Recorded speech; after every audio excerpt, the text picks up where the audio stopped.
தென்னிந்திய சினிமாவில் முன்னணி கதாநாயகியாக பல ஆண்டுகளாக ரசிகர்களை கவர்ந்து வருபவர் நடிகை த்ரிஷா. கடந்த 24 ஆண்டுகளாக திரையுலகில் தொடர்ந்து பயணித்து வரும் இவர் இன்னும் தனது ஸ்டார் ஸ்டேட்டஸை உறுதியாக வைத்திருக்கிறார். த்ரிஷா நடிப்பில் அடுத்ததாக கருப்பு, விஸ்வம்பரா போன்ற திரைப்படங்கள் வெளியாக இருக்கின்றன. இந்த படங்களுக்கு ரசிகர்கள் மத்தியில் ஏற்கனவே பெரிய எதிர்பார்ப்பு உருவாகியுள்ளது. ஆனால் கடந்த சில மாதங்களாக ஒரு தகவல் பரவி வருகிறது. த்ரிஷா சினிமாவிலிருந்து விலகப் போகிறாராம்.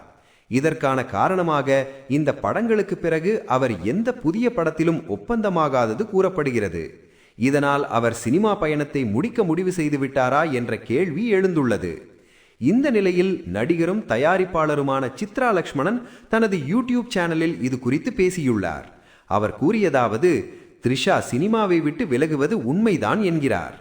ஏற்கனவே நடிகர் விஜய் சினிமாவில் இருந்து விலகி அரசியலில் களமிறங்கியுள்ள நிலையில் தற்போது த்ரிஷாவும் இப்படியான முடிவை எடுத்திருக்கிறார் என்ற செய்தி ரசிகர்களுக்கு பெரும் அதிர்ச்சியை ஏற்படுத்தியுள்ளது.